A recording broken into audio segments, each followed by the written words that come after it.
The map is, once again, Antiga Shipyard. And the players, they're in the game. And how do you think PuMa feels about that recently, about his new Terran brother joining up, man? That's right. A little bit of news. Thorazane throwing in with the EG camp. Who saw that one coming? Not me. I didn't see it coming. Never in a million years would I have predicted something like that happening, but I don't know. I think both players have to be pretty excited because they can definitely learn from each other. At any rate, we do have our blue Terran representing the Evil Geniuses, the one we were just speaking of, spawning down here in 6 o'clock. It is, of course, PuMa. And up at the top half of the map, cross-spawn, because there's always cross-spawn on Antiga, on NASL Antiga. It is the Red Zerg Liquid HayprO. And you know, Ben, what I've been liking from HayprO's play so far in the NSL, he hasn't been afraid to switch it up. Really, will you see HayprO play 2 or 3 games on the row, the exact same style in a best of 3 that he prepared for, probably like he does in the NSL, at least we may hope so. And that's, I really think that always encourages some credit, or deserves some credits, because I love to see that. I love players who don't play the same over and over again. Unfortunately for him, he has often fallen short just by an inch. I mean, we remember HayprO versus Zinho of 2 weeks ago. How ridiculous was that? It's literally 2 hits by a drone that could have won HayprO the game, or not losing 2 Zerglings to a couple of Rootlings. And how often is a game determined by 1 or 2 Zerglings? Never. It just never happens. HayprO versus Cloud was another very close series. I mean, we've seen him go neck and neck with the best in the world. He's capable of winning here. Yeah, we've seen him make very impressive performances at MLGs as well. I just think it's a matter of time. HayprO is definitely going to win quite a few best of 3s this season. The question is, man, will he do it today against the division leader, PuMa, who is 4-0? And of course, PuMa, he doesn't want to go through online playoffs and all that stuff. He doesn't. PuMa doesn't do that, man. PuMa wins divisions and then shows up at the finals. He's certainly the favorite to win. It's hard to bet against him, as we so often say. But I mean, I don't know. I feel like Zergs. Like, we're seeing a bit of a return to some old school styles of play. Okay, we were discussing this the other day, like with Terran players delaying siege tech and relying on like Marines and Hellions for so long. We're seeing Zerg players return to things like Banelings, which is falling out of fashion for whatever reason.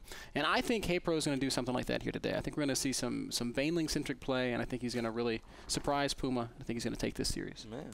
You sound very confident. I do. If this wasn't a live game, I would really feel that you're cheating on me and that you actually know the result of this game, man. I wish. I wish that were the case, so that I could make those perfect predictions. We saw a no gas fast expand build for PuMa, so a pretty traditional build. Now he's throwing down both refineries as well. So what we can expect from PuMa is what we've seen him before do in the NASL and pretty much every tournament where we see him play as well. He's getting quick upgrades, of course, most likely double engineering bay. Wouldn't be surprised to see him go for triple orbital as well, and then trying to get those Marines with those medevacs out as soon as possible. And PuMa is also one of those guys who loves to just immediately, when 2 medevacs are out, 60 Marines to go, try to see what I can achieve with my 60 Marines. You're exactly right. But this time he's getting the factory tech down, so I think we're going to be seeing some sort of Hellion opening as we see that barracks repositioning so that he can get that reactor going. HayprO is going to poke up here with these Lings. Not going to see much, just that completed bunker. But it should be enough to at least put his mind at rest, say, okay, well, it's pretty likely that there's an expansion back there. Still no gas for HayprO, which is... We've discussed this in the past. If you don't take gas as a Zerg player, it becomes very, well, it's impossible to really pressure Terran, which is one of the reasons why these triple orbital builds are so good and so successful in today's metagame. We'll see. So what do you think we're going to see out of HayprO, man? Well, I still think we're going to see him. Well, right now he's on about 44 supply. He's going to be adding those gases soon, and then I think he's going to just tech up, get those upgrades, and I would love to see, like I said, a Baneling-centric style out of him, because I just feel like right now, for whatever reason, it's strong. But he is throwing down a Roach Warren, so might be something else. You never know. PuMa having that reactor down right now on the factory, of course, that's kind of standard. Even though PuMa sometimes, well, I wouldn't really say he skips it, but he's not a player who really invests too much into the Hellions. Kind of use them for basic purposes, just to deny creep spread a little bit and make it harder. And if Zerg would take a really greedy turret, then he would probably try to pressure it with more Hellions. We see 3 Hellions right now, probably 4 as soon as the supply depot finishes. But interestingly, man, he's getting a starport and he's also having a tech lab. So maybe once more a Banshee follow-up, which is also something we've seen him done. Oh, if you look at the gas, it makes it almost certain that it's going to be a cloaked Banshee follow-up. He's got so much gas saved up. And, you know, HayprO, he's not getting his layer yet. There's no Evo chamber anywhere. Now, he's got plenty of time to get that sort of tech in place. But if he doesn't do something, then he could definitely stand to take some big damage here. Quick third orbital by PuMa, kind of what we predicted. Those two Hellions are going to spot this hatch right now. It's going to take quite a while before this hatch actually finishes. And of course Hellions are not that great against buildings, but he's still going to need something. He has a Roach one, he has a couple of Roaches on the map. It's going to be interesting to see if HayprO is going to be prepared to deal with both Hellions and Banshees. Yep, Roaches are finally revealed, and PuMa will immediately back up a little bit. I'm a bit curious to see if he's going to choose to use these Banshees defensively, leaving them back in his base, or if he's going to go ahead and send them across the map.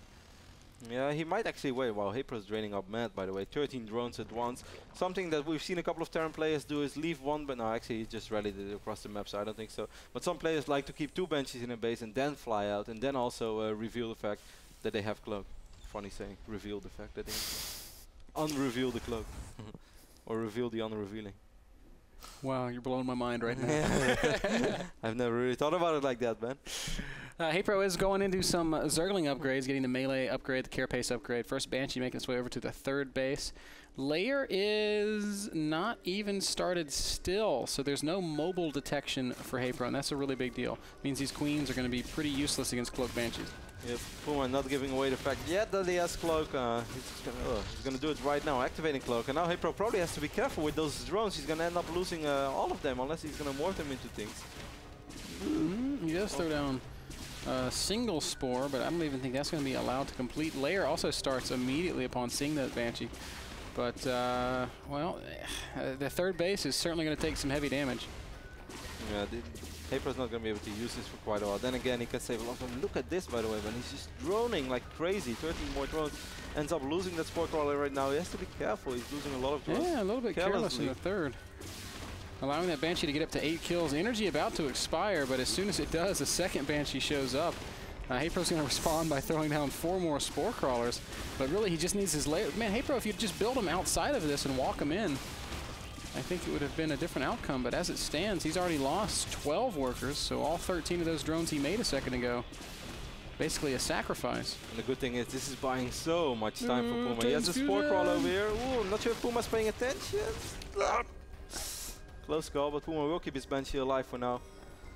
And of course PuMa bought an insane amount of time for himself. Look at HayprO, he just keeps droning. It's kind of like he's playing PvZ and this is a Phoenix opening. This still feels like mission accomplished for PuMa to me though. I couldn't agree more, man. Because not only did he kill 13 drones, and did he force a lot of Spore Crawlers, which is basically killing drones as well. He also allowed to get this base up completely without any resistance. Yeah, HayprO is completely incapable of pressuring that 3rd base, and while the Spores are now up and the Banshee harass is not going to be as effective, the unchecked 3rd is just it's just so good for Terran, and we can see PuMa's macro really taking off. He's added 4 more barracks with reactors. He's got 2 with tech labs, a single factory with a tech lab, and this is still, Kev, why I think these Baneling styles need to come back more, because if you're noticing, there's not a single tank on the map. There's nothing in PuMa's army that's particularly good against Banelings, with the possible exception of these Banshees. Marines, man. That's true. PuMa is micro. I take it back. I take it back. Marines are pretty good, but as you said, PuMa's macro is really kicking over gear right now with all these reactors. He's going to have a ton of Marines on the map. Before you know it, he's been sort of inactive with these Hellions. That's the only thing I was a little bit surprised by. Then again, HayprO did have quite a few Roaches. He's got to pay attention right now. Ends up losing 1 Hellion straight away. But I would have loved to see him at least threaten HayprO somewhere a little bit more with those Hellions. Looks like a medevac going to be making its way into the main base of HayprO. There's a single Spore there, but that's really about all, and these Roaches are kind of out of position. And on the same moment, PuMa's already moving forward towards the middle of the map. This is looking so tough for HayprO right now. Yeah, it's going to be a tough hold. The drop isn't now it's going to stem and run forward, and there are no units in position to deal with it. Spore Crawler takes a single shot at a medevac, but that is not going to change anything. HayprO is backing up to hopefully try and save some of his main base, and he's going to do an okay job, really only losing a single queen, I believe. But now PuMa should know that HayprO is so far out of position, but he's still kind of afraid. Man, HayprO's macro has been really subpar this game. Just now starting up 8 Infestors. He needs those Infestors to deal with his Bioforce. He may still lose the 3rd, Kev. And he could have started those Infestors quite a bit early, and he still has 2,000 minerals. Maybe he made a little bit too many drones. Not used to being that rich in this phase of the game. Banshee's dropping that cloak, and Stim Marines still pushing forward. HayprO supply blocked. He's lost so many Overlords. These 8 Infestors are almost ready. He's dropping Changelings. Wow, HayprO is just losing all his roaches right now to these Marines. Of course, roaches are not really the answer to Marines. Certainly not with Banshees above them. I guess when all those infestors pop with some good fungals. And as this is happening, there's also the Marines being dropped in the back of the natural Kev. So much damage being incurred by HayprO. He does just tap out. GG. PuMa looking... Yeah, PuMa looking really good, but I think HayprO kind of called it on himself. He had so much money. Yeah. He started those infestors when the pathogen glands upgrade was like 85% complete. I mean, HayprO is such a good player. He knows after 30 seconds he can start that upgrade. So they will spawn. And imagine if he would have had fungals while those roaches were fighting those Marines. It's a whole different fight. He could have had them. He could have had them. I don't know. The whole thing felt sloppy to me, just from HayprO's side of things. The Banshees were not really handled that well. Yeah, I mean, he lost a lot of drones unnecessarily, and then, I don't know, it just looked like maybe he was a little sloppy. Maybe it was his first game of the day, knocking the rust off, waking up a little bit. I really hope he bounces back and shows us more of what he's really capable of in Game 2. Yeah, Game 1 was sort of one-sided. Unfortunately, PuMa played a great game, of course. That's what we are used to from PuMa, but yeah. HayprO made a couple of unforced errors, as we could say. I love that expression, man. That game was... unforced errors. Basically an error that... Smart. PuMa didn't really force upon HayprO.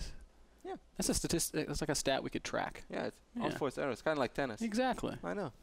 Cool. Breaking the metagame, breaking the casting metagame. I like it. All right, guys, we're going to take a very quick commercial break. That first game brought to you by Epson Projectors. Go check them out, epson.com/projectors for your own projector needs.